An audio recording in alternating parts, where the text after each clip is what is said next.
tema que probablemente muchos dirán, bueno, ¿y por qué el tema de las tierras en estos asuntos de la pequeña y mediana industria que se dedican a otras cosas, aparentemente? Entonces vamos a ver que la tierra, ¿verdad?, es un bien muy importante para cualquier proyecto de inversión que se quiera hacer.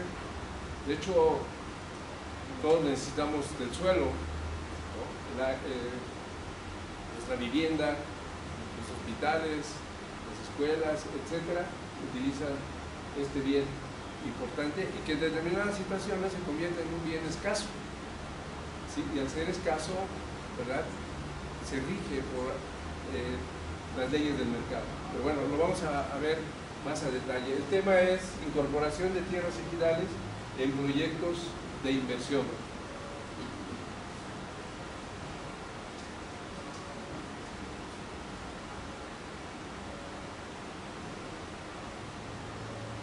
En nuestro país, vamos a iniciar comentando esto, en nuestro país se identifican tres regímenes de propiedad, que es la propiedad social, que está conformada por los ejidos y comunidades agrarias, la propiedad privada y propiedad pública. Esas son las tres formas, digamos, regímenes, perdón, de propiedad. ¿Cuánto representa cada una? La propiedad social representa el 53%, alrededor del 53% del total del territorio nacional. ¿Qué quiere decir? Que un poquito más de la mitad de nuestro territorio es propiedad de los ejidos y las comunidades. La propiedad privada el 38% y el resto es propiedad pública. Cada una de estas propiedades, ¿verdad?, se rigen por ciertas disposiciones legales. En el caso de la propiedad privada, por la ley agraria y todo el cuerpo de legislación que regula este tipo de propiedad. Ahorita vamos a ver de qué se trata eso. La propiedad privada, pues con el Código Civil o las diferentes disposiciones del derecho común, ¿sí?, en materia civil. Cada estado tiene su propia normatividad en materia civil. También existen disposiciones a nivel federal que norman este tipo de propiedad. Y la propiedad pública, ¿verdad?, que es del estado, de los gobiernos de los estados, incluso de los municipios, ¿sí?, también tiene sus disposiciones específicas reguladas por el estado. Es decir, el estado es poseedor y dueño de esas tierras y las puede transferir a particulares de acuerdo a lo que establece el artículo 27 constitucional.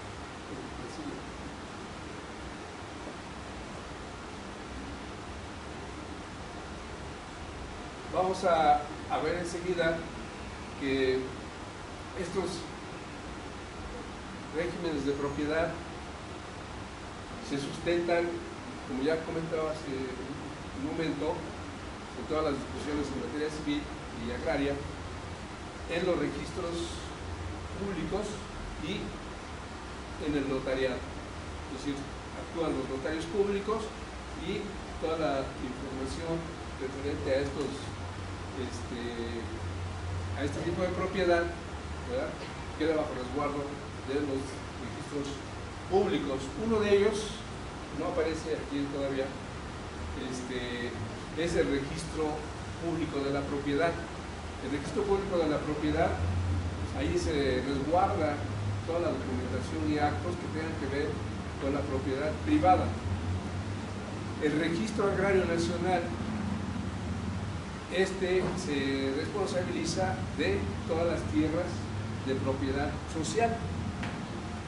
No aparece aquí, pero ahí está desglosado de este tipo de registros. Y el registro público de la propiedad federal, que es la propiedad pública. O sea, cada tipo de propiedad tiene sus propios ordenamientos en cuanto a el resguardo, ¿verdad?, de la documentación y los diferentes actos que se realizan de cada propiedad. Entonces es importante considerar que la propiedad social, el 53% del territorio, tiene su propia normatividad, como ya señalábamos, tiene su propio registro, como vamos a ver a continuación, que le permite, ¿verdad?, tener con cierta precisión el estatus jurídico de ese tipo de propiedad.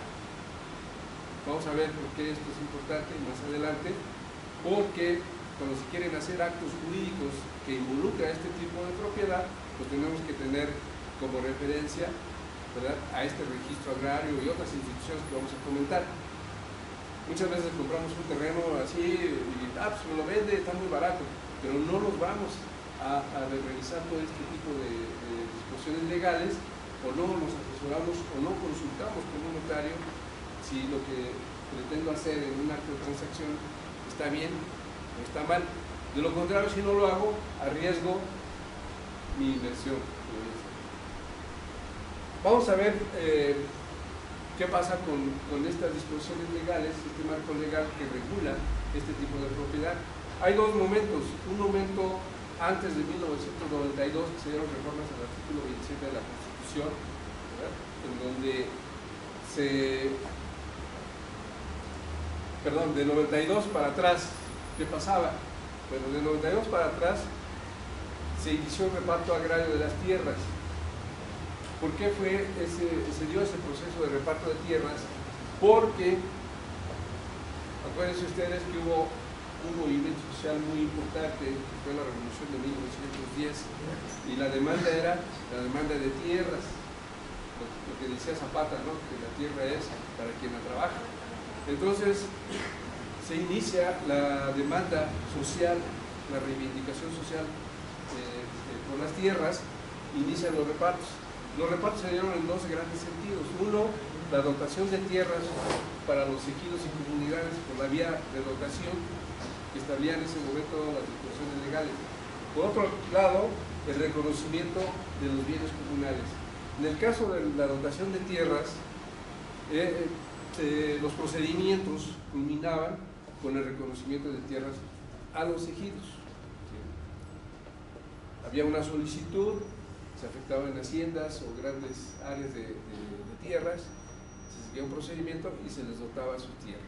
Culminaba con una resolución presidencial donde se reconocía X cantidad de tierras y determinado número de beneficiarios. Esos fueron los ejidos. Y así se hicieron. Hay más de 30,000 ejidos en nuestro país que así se hicieron de sus tierras y que representan, ya decíamos, el 53%. Los bienes comunales son que a raíz de las reformas de 92 que vamos a ver más adelante, pero son comunidades que después de la conquista ellos demandaban el reconocimiento de sus territorios. Entonces había documentos virreinales que les reconocían esas propiedades. Sí, había toda esa estructura institucional, llamémosle así, de la época de la colonia, en donde a fin de evitar conflictos había un reconocimiento de ciertas tierras a ciertas comunidades agrarias, que muchas eran diferentes, ¿no? Los que hablaban agua, los que hablaban comida, etc. Aquí alrededor de la ciudad hay muchas todavía comunidades agrarias que tienen documentos de la época virreinal.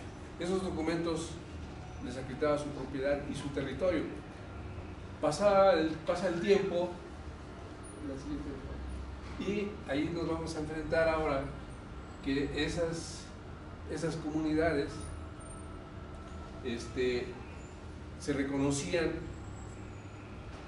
eran reconocidas incluso al amparo de la misma ley, la misma legislación, se reconocían sus tierras siempre y cuando acreditaran que las tierras que tenían documentos que eran auténticos, que eran originales, sus documentos virreinales, que vivían en comunidad. ¿Sí? Había esa armonía comunitaria interna, y o bien, si es que fueron despojados, comprobar el despojo de esas tierras. Cumpliendo con esos requisitos, el más importante era el que los documentos fueran originales. Ahí el Archivo de la Nación tiene resguardo de todos esos documentos, y ese que en un momento dado proporciona esa información. Si alguien quiere consultar esos títulos virreinales, puede ir al Archivo de la Nación y ahí están. ¿Sí? Entonces, presentando todos esos requerimientos, había el reconocimiento y titulación de sus bienes comunales. hasta 1992. De 1992, después de las reformas, hay un cambio, espero que se vea bien, con las reformas que se dieron al artículo 27 constitucional, y uno de los aspectos fundamentales de este artículo fue declarar fin al reparto agrario. Dice, ya no hay más tierras que repartir, y consecuentemente declaramos fin al reparto agrario en la época del presidente Salinas. Entre otras cosas, se reconoce la propiedad, esta propiedad de los ejidos y comunidades que ya tienen, se les otorga autonomía, es decir, tienen personalidad jurídica y patrimonio propio, pueden de manera autónoma determinar qué es lo que más les conviene en cuanto al aprovechamiento de sus tierras, sin la intervención de ninguna institución, salvo lo que dice la ley, ¿no? La ley señala, vamos a ver más adelante, ciertos actos que pueden hacer los ejidatarios en sus asambleas con la presencia de un fedatario público, notario público o la Procuraduría Agraria. Si no hay esa presencia de esas instancias, los actos son nulos.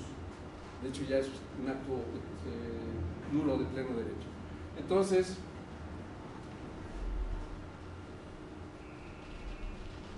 ese reconocimiento que se les da y esa libertad, pues ahora pueden incluso celebrar contratos de compra-venta de sus tierras o enajenación que señala la ley, o bien cambiar de régimen, asociarse con terceros o entre ellos mismos. Es decir, hay esa libertad que anteriormente la ley no lo permitía.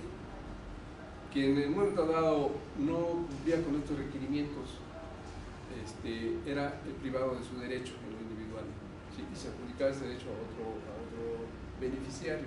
Hoy no, ¿verdad? Hoy les permite eso. Les permite entonces, perdón, nos llevamos a conclusión de que entonces la propiedad social que era protegida y tutelada por el Estado, ahora se enfrenta a otra contraparte, vamos a llamar así, que es la cuestión mercantil. O sea, en la medida que ahora los ejidos pueden celebrar contratos, convenios, acuerdos, aportar sus tierras para constituir sociedades, ¿sí?, entran al juego del mercado, el mercado de tierras. Entonces la ley conserva esos dos elementos, el elemento social y el elemento mercantil, que abre esa posibilidad. ¿Para qué? Pues para que los ejidatarios aprovechen mejor sus tierras. Porque uno de los elementos que se señaló en su momento con las reformas fue que estas reformas respondían, ¿sí?, a la necesidad de capitalizar el campo, para que las inversiones privadas llegaran al campo, incluso las inversiones públicas, ¿no? Un ejido se puede asociar incluso con el propio Estado para hacer algunas actividades productivas o de cualquier otra naturaleza permitidas por la ley. Entonces, esto es en esencia, ¿verdad?, las reformas. Hay muchos otros elementos, pero bueno, los más importantes son estos que acabamos de mencionar y que se inscriben en estos dos momentos de incorporación de tierras al mercado con actividades mercantiles. Hay otras instituciones, bueno, surgen otras instituciones con esta reforma del 92 al 27 y la promulgación de la ley. Uno de ellos es el registro agrario, ya les comentaba, que es una instancia que se fortalece para precisamente proporcionar certeza y seguridad jurídica a las tierras de ejidales y comunales, para hacia afuera, con terceros, generar esa certidumbre. Es decir, yo voy a comprar un bien ejidal, un bien inmueble ejidal, pues recurro al registro agrario nacional para que me digan cuál es el estatuto legal, jurídico de ese bien. Es la única instancia que tendría que decirme. Porque yo puedo ir al poblado y me va a decir, no, ese terreno, esa parcela es mía, yo te la vendo, y me enseña documentos, está bien, no hay problema, pero para que yo tenga más seguridad, pues voy al registro agrario y él me diga cuál es lo último que hay ahí, para que yo tenga seguridad de poder adquirir ese bien. ¿Por qué? Porque en ese bien, de acuerdo a la ley, ¿verdad?, me va a permitir, siguiendo ciertos trámites de la misma ley, para que yo pueda invertir, si soy inversionista. y entonces no arriesguen mi inversión. La Procuraduría Agraria se crea también, es nueva, como funciones de servicio social y de asesoría a estos sujetos agrarios, a estos nuevos ejidatarios y comuneros, sobre cualquier asunto relacionado con sus tierras y los derechos. Entonces es una instancia que procura la justicia, busca que haya equidad.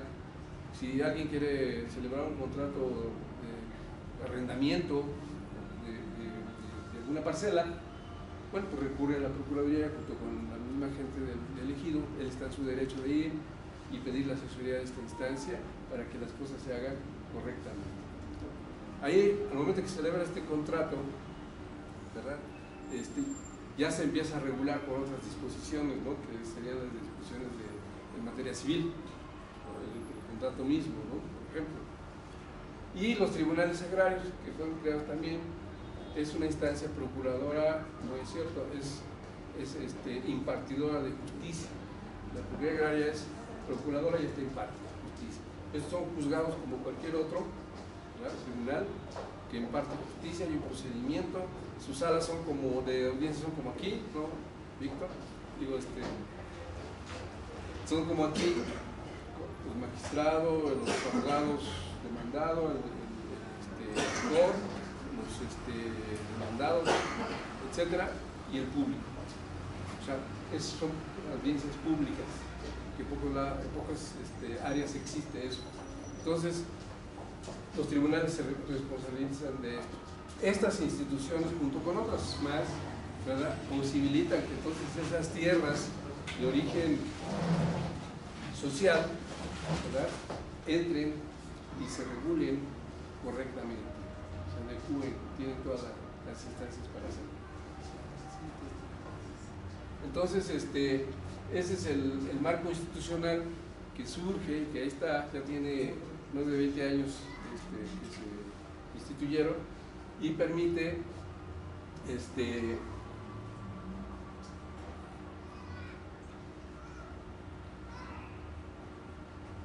entonces, bueno, aquí no se ve muy bien, pero la ley agraria pues, es reglamentaria del artículo 27 de la Constitución, se aplica supletoriamente la legislación civil federal y en su caso la mercantil. Lo que decíamos hace un momento, si alguien quiere celebrar un contrato, pues ya no es estrictamente regulado por la propia ley, salvo los derechos agrarios que estén, sino más bien por las disposiciones en materia civil.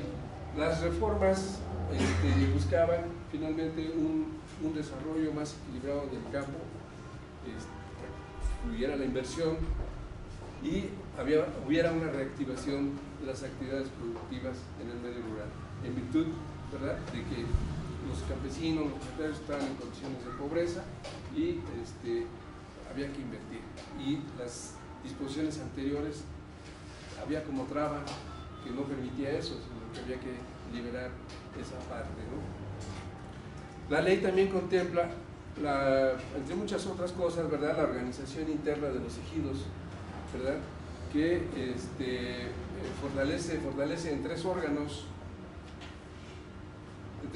muy importantes, que es la Asamblea de Ejidatarios, como el órgano máximo supremo de decisión al interior de un núcleo ejidal, el Comisariado Ejidal, que es su representante, incluso para pleitos y cobranzas, es el que conduce finalmente la vida organizativa del interior del ejido o de las comunidades, y un consejo de vigilancia que se supone vigila, ¿verdad?, al comisariado en cuanto a los actos que realiza en beneficio del ejido, ¿no? Perdón porque creo que se está distorsionando un poco pero bueno, el mensaje y la idea ahí está, ¿no? Esos órganos que comentábamos ahorita, si nosotros revisamos, los que sean abogados revisan algunas disposiciones para la constitución de una sociedad, ¿verdad?, más o menos se inscribe en esos órganos. Si hay una asamblea que es el que decide, uno que representa y el otro que vigila, ¿no? Las sociedades anónimas, por ejemplo, son los comisarios, el consejo de administración y la asamblea de socios. Las tierras también la ley retoma lo que había en la realidad después del 92 y se identifica que las tierras se dividen según su destino en 3 tipos, que son las tierras para el asentamiento. Pequeño plano que nos ilustra un poco esto: las tierras para el asentamiento humano, las tierras de uso común y las tierras parceladas. Cada una de este tipo de tierras tiene disposiciones específicas que la ley regula. Por ejemplo, las tierras de uso común son inalienables, imprescriptibles e inembargables. Si no se puede hacer nada, salvo lo que la ley dice, que pueden ser aportadas a una sociedad civil o mercantil, que señala el artículo 75 de la legislación. Las tierras parceladas son derechos, estos serían derechos colectivos, correspondería a la asamblea determinar qué se hace, y las tierras parceladas son los derechos individuales. Aquí la ley señala, ¿verdad?, que el ejidatario tiene pleno derecho al uso y disfrute de su parcela, nadie puede interferir, ni el comisariado ejidal siquiera, y él puede enajenarla, que es un derecho que ahora la ley le otorga, puede venderla, siguiendo un procedimiento que la ley dice. Desafortunadamente, en la realidad, los compañeros ejidatarios, pues es que la ley ahora me permite vender.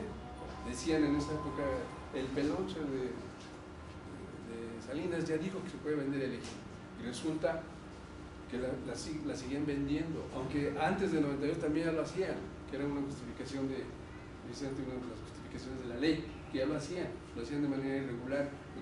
Lo que la ley busca es que ahora se haga de manera ordenada y siguiendo un procedimiento, que en la realidad, les digo, todavía algunos compañeros no lo siguen. Pero bueno, hay una serie de derechos individuales que la ley contempla, aparte de enajenar, por ejemplo, cambiar de régimen a través del dominio pleno con la autorización de la asamblea, pues ya les explicamos más adelante. Y las tierras del asentamiento humano, que es donde vive normalmente el núcleo agrario, los ejidatarios, sus familias y vecinos o vecindados, ¿no? Estas tierras normalmente, bueno, así se encontró con un programa que se instrumentó desde el 92, que era el programa de regularización de la tenencia de la tierra, procede, y así se encontraron las tierras, y la ley les confería facultades a la asamblea para hacer esta división de acuerdo a la realidad. Se midieron con el INEGI, que es el que hizo todos los trabajos técnicos de alto nivel, y la asamblea acordaba estos destinos. La asamblea como única facultada para hacerlo acordaba esto, encontramos y lo acordamos y reconocemos a este como libertad que tienen esa parcela, y otros que son como vecindados o gente que llegó ahí y tienen una parcela y sí lo reconocemos. Es una facultad de la asamblea. Toda esta información junto con esos acuerdos de asamblea se manda a dónde creen, al registro agrario. Ahí queda bajo resguardo. ¿Registro público de propiedad? No, aquí no, porque todavía es ejido.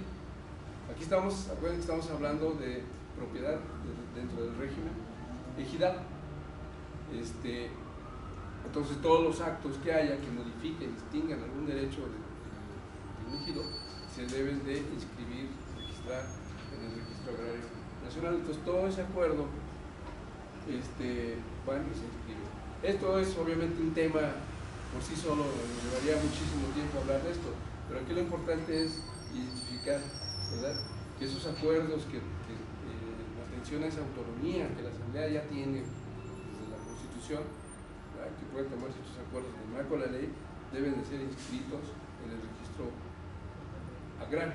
Si yo quiero saber de esta parcela de quién es, pues voy al registro agrario a identificar el estatus jurídico de esa parcela, de quién es, etcétera, ¿no?, qué medidas tiene, en fin.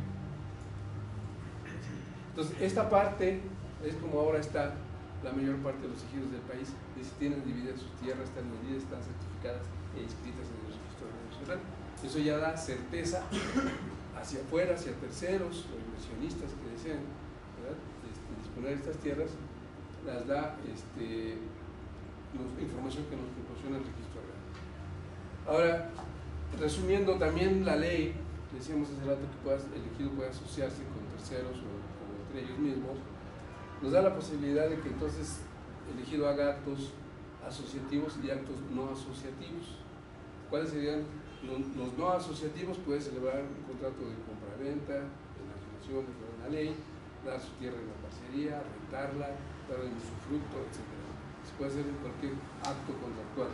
Y asociativas, pues serían aquellas donde se puede asociar con otro ejidatario o otros ejidatarios entre ellos mismos o con un tercero. La ley habla de varias figuras del sector rural que se pueden instrumentar. Una de ellas son las ciudades de producción rural, puede constituirse entre 2 o más productores. Y otras como las asociaciones rurales de interés colectivo que señala la ley. En fin, hay una diversidad de posibilidades que la ley otorga ahora a los ejidos de asociarse, ¿verdad? Siempre que sean actos que estén permitidos por la legislación. Puede asociarse entre ellos, decía, o con un tercero. Bueno, yo creo una sociedad de producción rural que producimos jitomate, pero me voy a asociar con este otro que es un inversionista y él me va a apoyar con insumos, etcétera, e incluso en la comercialización. Y creamos una sociedad de producción rural para ese fin. Ahí no entra en juego la tierra, entran nada más acciones de uso y usufructo de esa tierra y los beneficios que se generen se los van a distribuir entre quienes estén en ese momento participando, como uno como inversionista, el que pone la tierra, el trabajo, etcétera.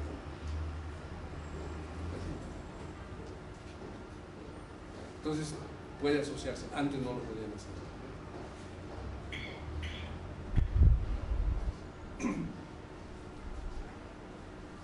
La ley, vamos a hablar, cambiar un poquito, pues no bruscamente, pero entrar a otra temática. La ley da esa libertad, decíamos, de poder llevar las tierras ejidales a un proceso de intercambios mercantiles, ¿no? Entonces, como ejido, ¿verdad?, la ley habla que las tierras se pueden desincorporar, perdón, las tierras se pueden enajenar a otro ejidatario o a vecindad del mismo poblado. Si puedo venderla a esos dos derechosos. A vecindado, pues no cualquiera, sino que tiene que ser reconocido por la Asamblea de Ejidatarios, estar inscrita exacta en el Registro Agrario Nacional para que yo acredite que ya soy vecindado del poblado, seguir un procedimiento ahí de celebrar un contrato privado de compraventa de 2 testigos, se ratifica ante el notario público y se hace el trámite de notificación de inscripción en el Registro Agrario Nacional. Al nuevo que adquiere se les pide un certificado parcelario de ese bien inmueble, de parcela, y a la otra persona le cancela como titular de ese derecho. Ahora yo sería, cumpliendo ese requisito. Pero las tierras siguen siendo propiedad del ejido, se sigue rigiendo en ese contexto legal. La ley nos habla ahora de otra posibilidad, ¿verdad?, de desincorporarlas de ese régimen, es decir, sacarlas del régimen de propiedad ejidal, social, y meterlas al régimen de propiedad civil o privada, más bien propiedad privada que se rige por disposiciones civiles. Entonces la ley, el artículo 27 nos da esa posibilidad, está debidamente regulado y normado en la misma ley agraria. Para que se dé esa desincorporación hay un requerimiento que esas tierras deben estar medidas y certificadas a través de este programa que se hizo o alguna otra vía que el ejido decida, e inscritas en el Registro Agrario Nacional, y que además cada ejidatario tenga su certificado de derechos parcelarios para que pueda ir al siguiente acto, ¿no? Entonces, mientras estén en el régimen agrario, ¿verdad?, las tierras no podrían desincorporarse por pura lógica, ¿no? Entonces, las tierras son las tierras de su común y los derechos individuales que hablábamos de las parcelas, ¿no? Entonces, el núcleo del ejido, ¿verdad?, puede tomar una decisión para desincorporarlas, sacarlas de aquí y meterlas al régimen civil de dominio pleno. Es decir, ya no se regirían por las disposiciones de la ley agraria, sino por las disposiciones en materia civil. ¿Qué más requisitos deben de cubrirse, además de que se tenga el certificado de derechos parcelarios? Es que se haga una asamblea especial de ejidatarios, cumpliendo ciertos requerimientos, ciertas formalidades que la ley señala, para que la asamblea tome el acuerdo, ¿verdad?, de autorizar a un grupo de ejidatarios o todo elegido que adopten el dominio pleno sobre sus parcelas. El dominio pleno nada más opera en las parcelas, en lo individual. El uso común, decíamos hace un momento, esas son para, la ley contempla, ¿verdad?, que se pueden aportar a una sociedad civil o mercantil para X objeto social. Se supone que deben ser preferentemente para las actividades agropecuarias. Sin embargo, bueno, en la realidad tampoco hay impedimento en la ley que se creen otro tipo de asociaciones o de sociedades mercantiles que tienen un fin diferente, que son, por ejemplo, sociedades que se dedican a todo el asunto inmobiliario. ¿Sí? Se crea la sociedad, se aportan las tierras, es decir, el capital las tierras formarían parte del capital social de esa sociedad, y el capitalista o el inversionista pondría su capital, ¿no? Entonces se constituye la sociedad con un fin específico, que puede ser la comercialización de tierra, ¿no? Por ejemplo. Eso hay varias a nivel nacional que sí se han venido constituyendo y han estado funcionando. Entonces, esa asamblea de formalidades específicas, muy especiales, que la ley señala, debe de cubrir ciertas formalidades. Una de ellas es que, en cuanto a las convocatorias, deben de cubrir estos requerimientos de las convocatorias. Segunda, para instalar el colo debe haber cierto número de legislatarios, el 75% señala la ley del total elegido, para que se constituya esa asamblea y puedan tomar los acuerdos. Los acuerdos deben ser tomados en mayoría calificada, que son las 2/3 partes de los que asistan deben de tomar esos acuerdos. Por ejemplo, autorizar el dominio pleno a los ejidatarios. Si no se cumple ese requisito, no es válida esa asamblea. Debe estar un fedatario público presente y un representante de la Procuraduría Agraria. Entonces, si no se cumple ese requerimiento, la asamblea es nula. Deben de inscribirse, protocolizarse por parte del notario e inscribirse en el Registro Agrario Nacional en sus acuerdos. ¿Para qué? Para que el registro califique ese acto, cumpla la ley, la inscriba y el registro inscriba, y entonces se empieza a expedir los títulos de propiedad. Es decir, yo soy ejidatario, voy con mi certificado del Registro Agrario Nacional, mira que hay un acuerdo de la Asamblea, y vengo a solicitar, me cancelen mi certificado y me expidas mi título de propiedad en base a ese acuerdo. Y es lo que hace el registro.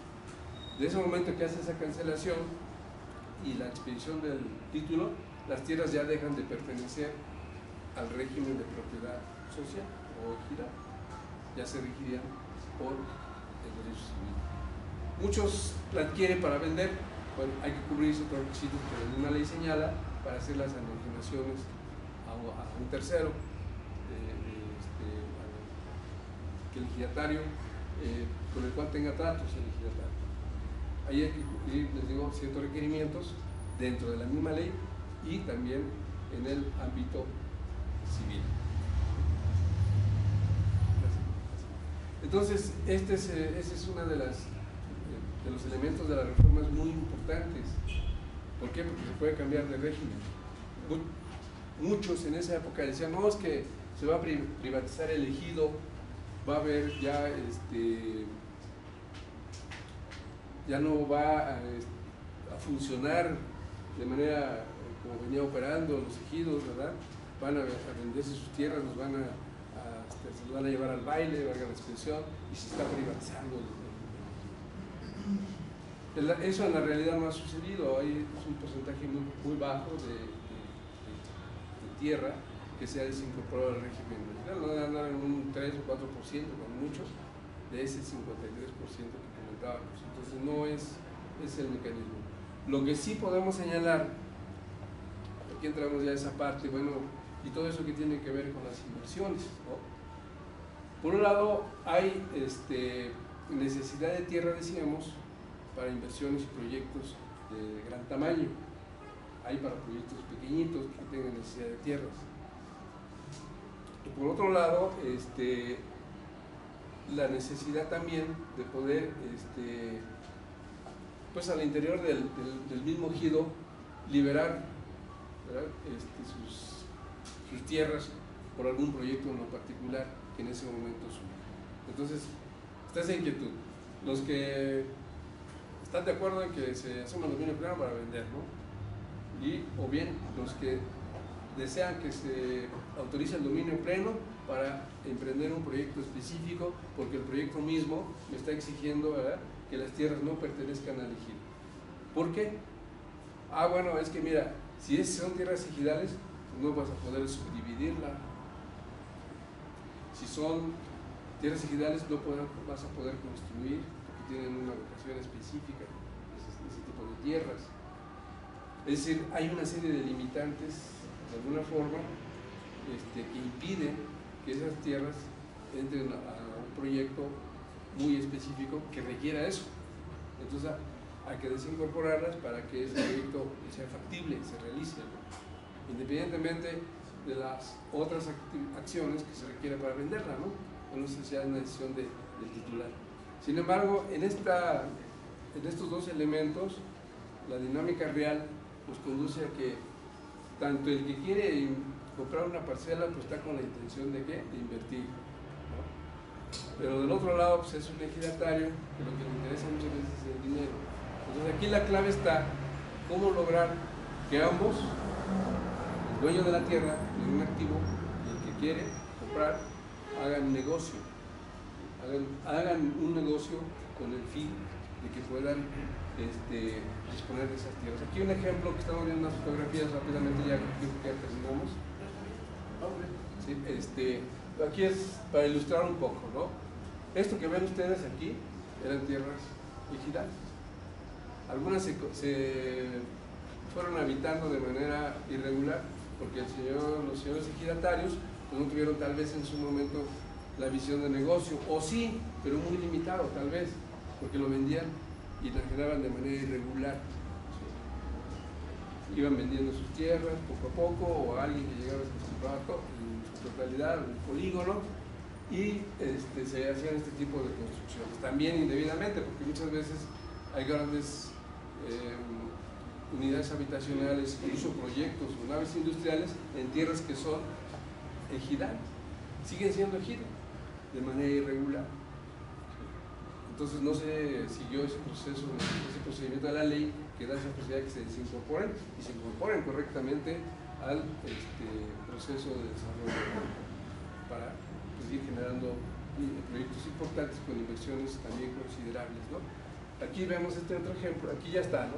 Aquí es un poblado muy pequeño, pero ya vemos que las tierras están aledañas, las tierras parceladas están aledañas al poblado, al centro de población. ¿Qué quiere decir? Que tarde que temprano, esta parcela, por ejemplo, se va a subdividir, ya va a aparecer en la siguiente foto que veamos del Google, va a aparecer aquí manchitas, ¿no? Esas son viviendas, pero la parcela sigue siendo ejido, entonces pues, hay una situación que se va a ir generando de manera irregular. Entonces, cuando alguien quiere comprar un terreno, pues debe de verificar eso. ¿Qué es lo que me están vendiendo y cómo? Voy a invertir ahí parte de mi esfuerzo y a lo mejor más adelante hay un reclamo. ¿Cuál podría ser el reclamo? Ah, bueno, tiene un titular, ¿no? Es un ejidatario, es un titular. Y él pues, le vende ahí a sus cuates, compadre, todo un pedacito, pero se muere, fallece. Al fallecer, resulta que no dejó un testamento agrario. Al no dejar un testamento agrario, quienes pueden reclamar ese derecho, bueno, primero si vive su esposa tendría preferencia, ¿sí? Ahí ya no hay problema, si tiene la preferencia para ese derecho, ella se adjudica eso y ya sabrá si les reconoce a los que están ahí lo que su marido hizo o no. Pero si no vive la mamá y están los hijos nada más, ahí la cosa se complica. ¿Por qué? Porque igual tienen que, si no hay testamento, tienen que demandar ante el tribunal agrario, ya decíamos, ¿sí?, el reconocimiento de ese derecho. Pero si son 10 hermanos, el derecho es uno solo, entonces ahí la situación se empieza a complicar. Se tienen que poner de acuerdo entre los 10 a quién se le va a quedar ese derecho. No puede ser por los 10. ¿Perdón? No puede ser dividido entre los 10. No, porque el derecho ni la parcela se puede subdividir, es toda. Si tiene el señor 5, por decir 5 parcelas, pues las 5 serían de quien se quedara con ese derecho.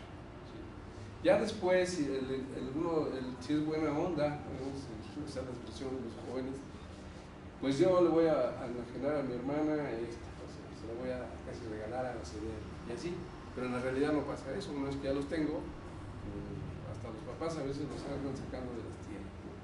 Entonces, eso es lo que puede suceder en un futuro, no en lo inmediato, ¿verdad? Actos legales en cuanto a ese derecho. Pero además, en cuanto a las construcciones que no deben de autorizarse en tierras ejidales.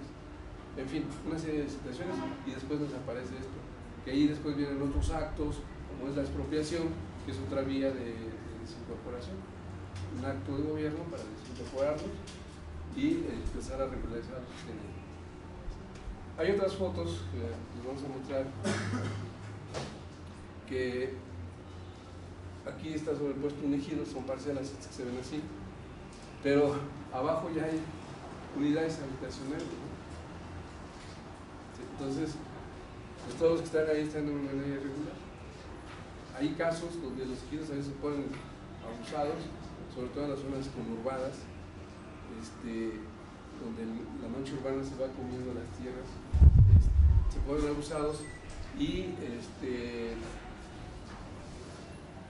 enajenan los bienes, esperan que se construyan cosas, ¿no? Hasta escuelas, y luego demandan que se les restituya esas tierras ante el Tribunal Agrario. ¿Y qué sucede? Pues ellos van a acreditar que son suyas con su resolución presidencial, con sus planos parcelarios, si no sea el caso del tipo de propiedad, ante el Tribunal Agrario. Y los que están ahí no. Yo compré, pues ¿a quién le compraste? ¿Te ajustaste a la ley? No, pues no. No, son actos no legales. Entonces, ¿quién va a acreditar la propiedad? Pues los signatarios o el ejido. Y ahí se empiezan a complicar las cosas también.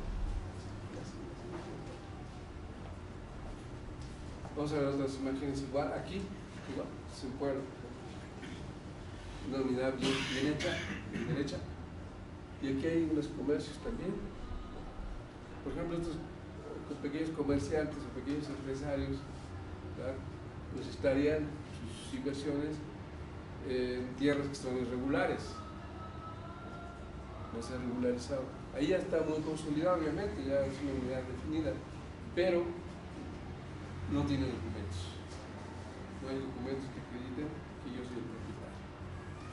Esto me conduce a un comentario. Aquí está otra unidad en las mismas condiciones, ¿no? ¿Qué sucede, verdad, si yo tengo ahí mi comercio, en el ejemplo que veíamos anteriormente, en una casa, y resulta que no tengo un documento más que un contrato de compra-venta que celebré con alguien, pero no tengo una escritura pública o un título de propiedad? Y ahora quiero ampliar mi negocio, quiero ampliarlo y voy a una institución bancaria, cualquier instancia financiera, y voy a pedir un préstamo, voy a ampliar mi negocio. Uno de los requisitos que me va a pedir, aparte de presentar mi plan de negocio, todo lo que ya sabemos, para acreditar que es rentable, me va a pedir, oye, ¿y tus escrituras de tu terreno? Porque yo, banco, no voy a invertir, ¿verdad?, 500,000 pesos o 50,000, lo que sea, en un lugar donde ni siquiera es tuyo. Entonces, eso pasa en la realidad, aunque las inversiones se hacen, pero se está en situaciones de riesgo, ¿sí?, de riesgo de la inversión. Ahora imagínense ustedes en un proyecto de gran envergadura, como una carretera, por ejemplo, un hospital, que se haga en tierras del ejido, pues igual estaría, o las escuelas estarían en una situación de irregularidad. Hay casos donde las escuelas públicas en varios estados se construyeron en tierras ejidales y lo único que les piden en su momento era un acta de donación de esa fracción de terreno para que se construyera. Entonces la SED agarra, ¿sí?, y construir. Y hay que hacerlo rápido porque el presupuesto se cierra y ya no, si no se hace, ya no hay escuela. Resulta que están las tierras del ejido, y luego si están las tierras de uso común, acuérdense que veíamos que son inembargables, imprescriptibles e inalienables, y si están ahí, pues la cosa se complica, pero Entonces, el ejido puede demandar la restitución de esas tierras junto con toda la escuela. Nos tocó ver casos así. Entonces, la idea de esta pequeña plática, disculpando que algunas diapositivas están un poco, no se veían muy bien, pero la idea es transmitir un mensaje, y eso tendría que ser con todo el mundo, ¿verdad? Porque todos vivimos aquí en este país, de que en nuestro país se rige por esos tres tipos de propiedad que veíamos, ¿no? Que existen en la realidad, y que más del 50%, ¿verdad?, es propiedad social. Que cualquier acción que queramos hacer va necesariamente, tarde que temprano, a llegar a un lugar en donde haya un ejido. ¿Por qué? Porque en los últimos años, no sé, en los 60, por decir, la gente vivía, el 70% de la gente vivía en las zonas rurales. Hoy es, creo, el 74% que vive en las zonas urbanas y el 26% en las zonas rurales. ¿Qué significa? Pues que en las zonas urbanas, antes el pueblo era muy pequeño y ya creció, pues está creciendo hacia donde están las tierras de este tipo de propiedad. Entonces, tarde que temprano, cualquier acción que se quiera hacer, un proyecto importante, pues van a caer en ese tipo de propiedad. Hay que tener el debido cuidado, pues, para no pues, arriesgar parte de las inversiones y que todo se haga en el marco de la legislación. Entonces, para que eso suceda, ¿verdad?, de que esas tierras se incorporen formalmente a proyectos de inversión o de desarrollo urbano, deben de estar desincorporadas del régimen, como veíamos. Es decir, sacarlas de la cajita del ejido y meterlas a la cajita de la propiedad privada, para que entonces yo ya pueda disponer, siguiendo todos los mecanismos de la ley, plenamente esa propiedad. Es decir, asumir el dominio significa eso, que yo tenga precisamente el dominio para disponer libremente de ese bien, para lo que yo quiera, para venderlo, para lo que sea. Ese es el sentido, pues, del dominio. Entonces, no sé si tengan alguna pregunta, si tenemos tiempo aún. ¿Preguntas aquí? Sí, yo sí tengo una duda. ¿A dónde se registra la modalidad de grandes terrenos? Bueno, depende. Si es bueno, no sabemos, esa es la idea, ¿no? No sé dónde, bueno, quiero comprar un terreno, no sé dónde qué hacer, ¿no? Bueno, pues primeramente depende de los documentos que le esté dando quien se lo quiere vender a usted. Y en base a eso, pues le va a dar un indicio, y en su caso, pues empezar a investigar en el registro público o en el registro agrario, ¿no? Hay una pregunta de internet. Me preguntan, tengo un terreno con título de propiedad ejidal, pero me dicen que no lo puedo escriturar. ¿Se debe a que precisamente no ha sido desincorporado? ¿Qué tendrá que hacer? Bueno, aquí me faltó a lo mejor precisar algo.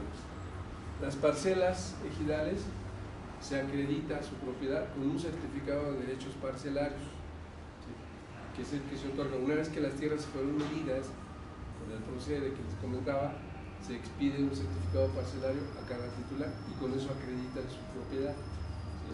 Entonces ahí habría que precisar si lo que tiene es un certificado parcelario, ¿verdad?, o un título de propiedad.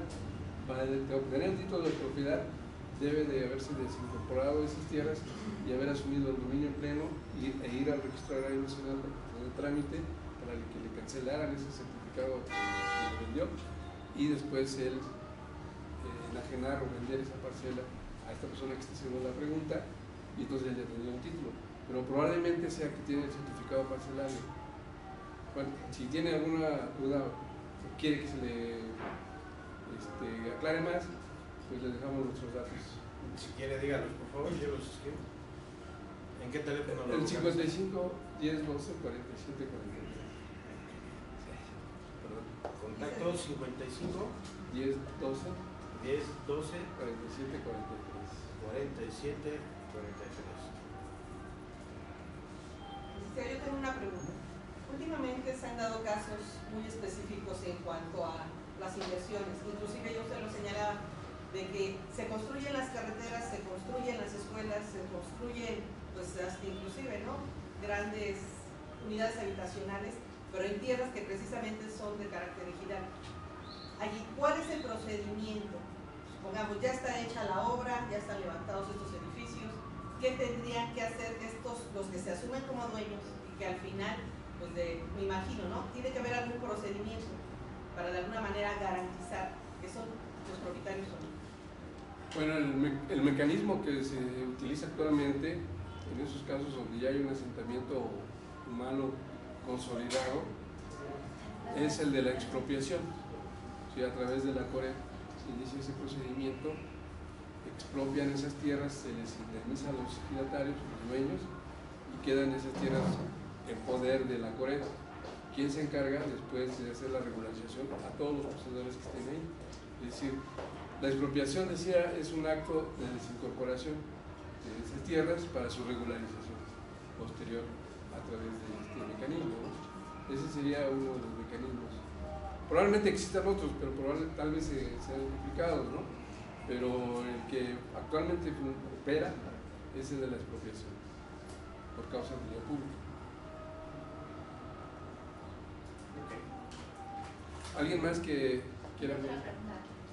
¿Qué se tiene que hacer para desincorporarlo? ¿Qué se tiene que hacer para desincorporar el terreno para poder escriturar?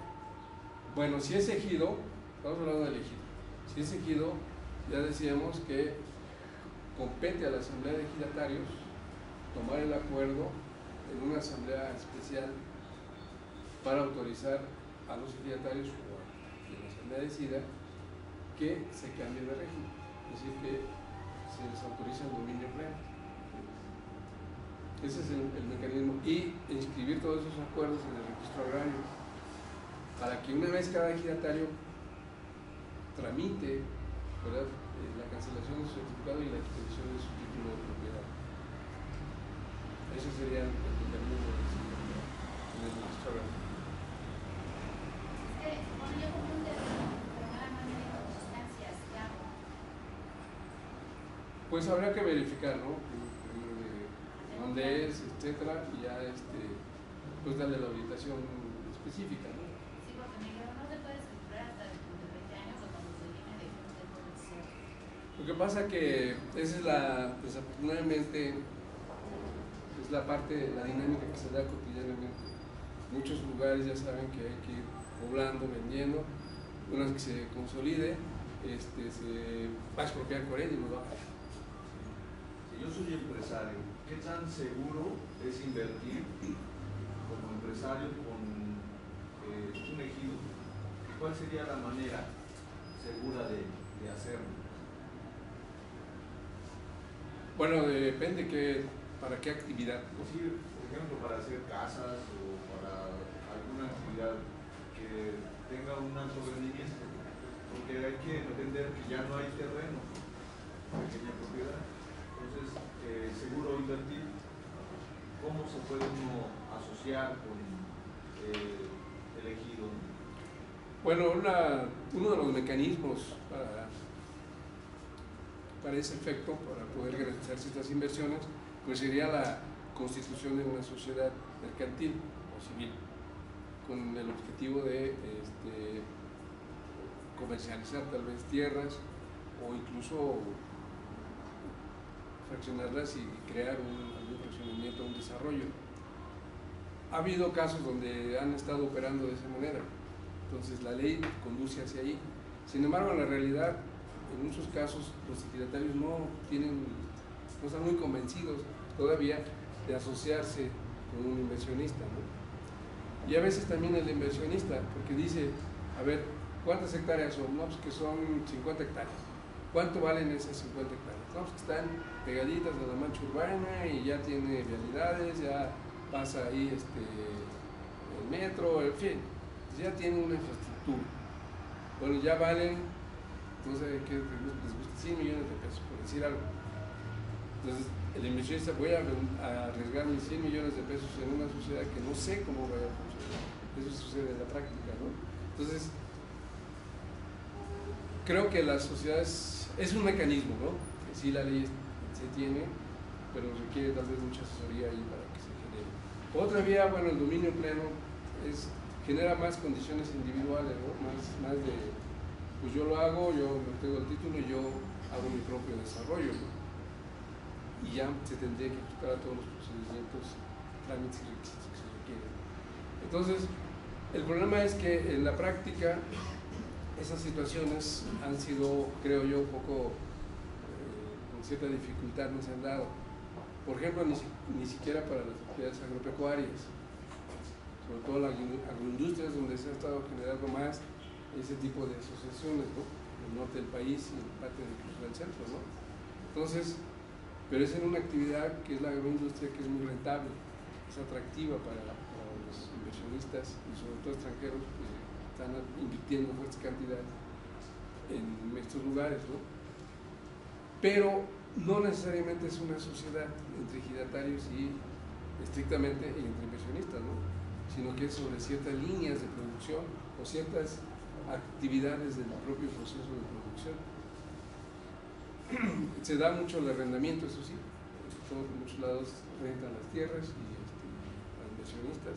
Ahí el inversionista puede rentar la superficie que quiera, no hay una limitante por parte de la ley que acote que determinada superficie nada más se puede rentar. ¿Durante qué tiempo se puede arrendar? 30 años establece la ley. Pueden celebrarse contratos de cualquier naturaleza producidos por la ley, los que señala la ley, en un término no mayor de 30 años, que pueden ser prorrogables. Entonces, hay mucho que hacer, creo yo. Hay disponibilidad de un activo muy importante.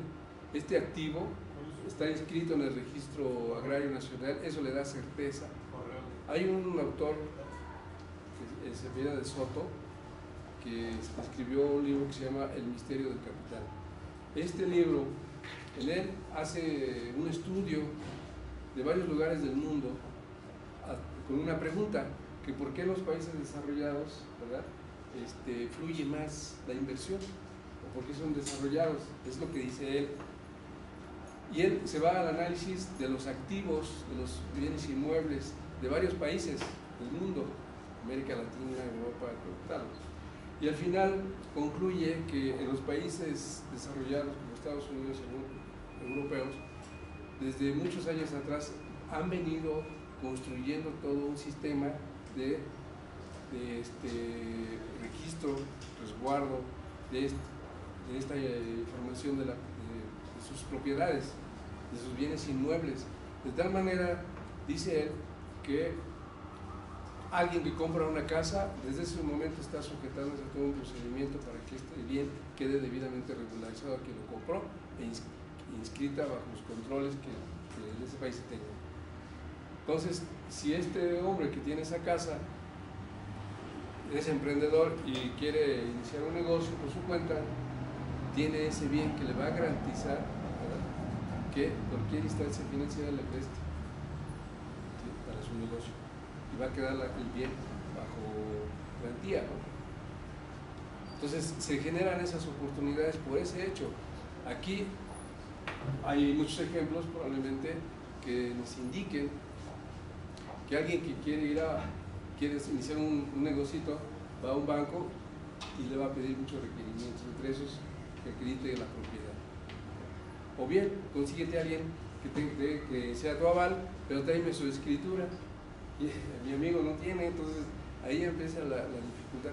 Y entonces en esos países europeos, sobre todo desarrollados, dice de Soto que es una condición muy importante que se ha generado a lo largo de la historia de esos países, y precisamente sus bienes inmuebles se convierten en capital.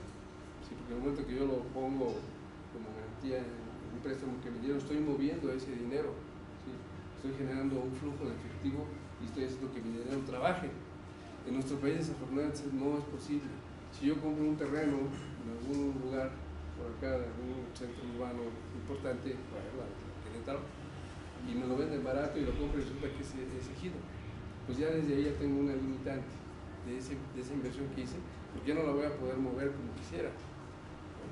Entonces, si a alguien que le interese este tema, porque en ese libro del Misterio del Capital, y habla de esta temática, ¿no?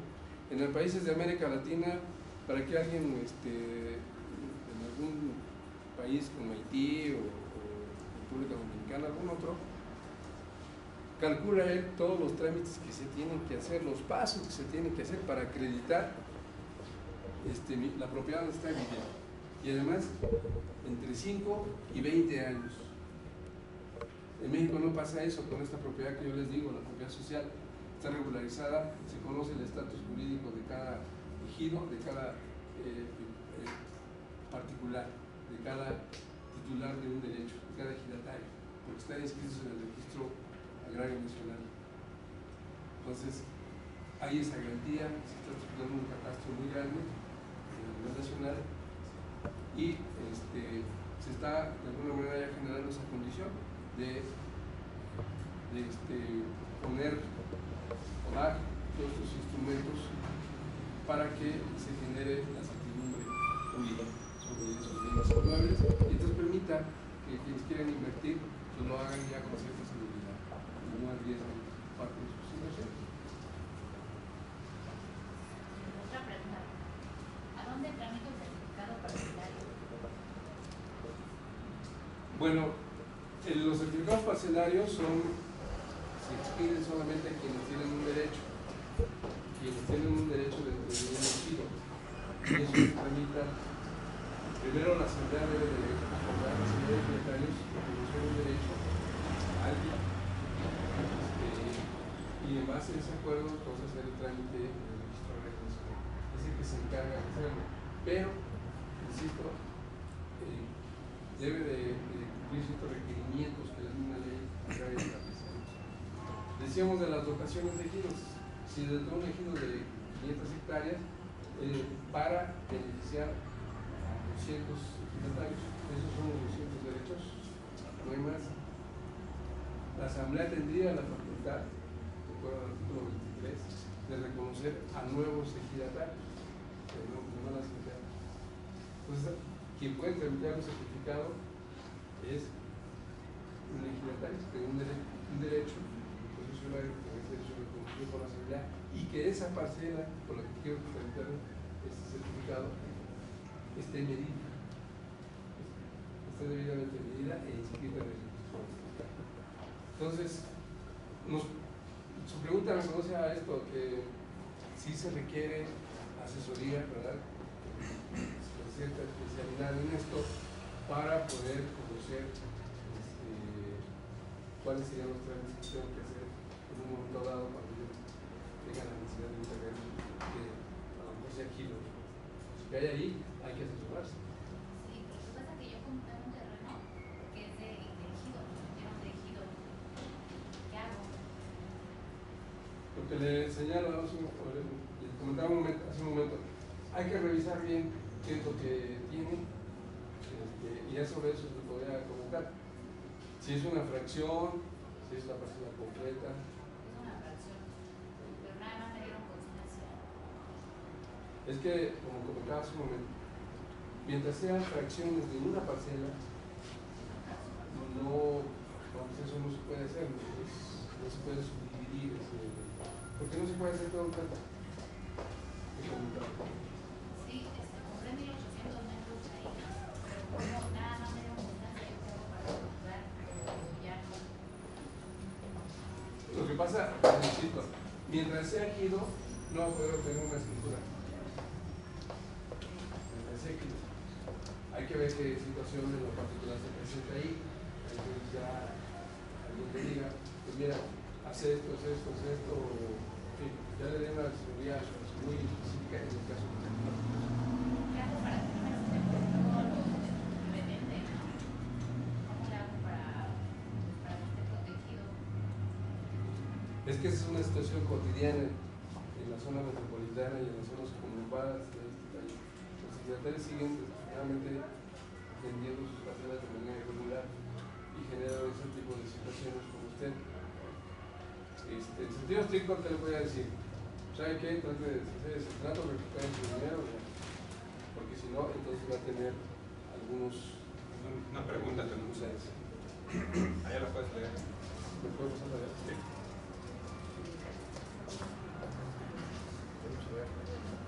¿Te la leo? Sí, yo horrible. Nadie no se ve. Entonces, bueno, en su caso ahí ya lo tendría que verlo. Gracias. Bueno, en internet tenemos una pregunta que dice: proyectos de inversión y las secretarías que los otorgan para los ejidos. proyectos de inversión. ¿Y las secretarías que los otorgan, cuáles son? Bueno, Que lo contacten, ¿no, licenciado? sí, yo creo que es. Sí, A mí bueno, tal vez nada más hacer un comentario ahí sobre eso. Hay proyectos que están orientados a los empresarios privados particulares, ¿no?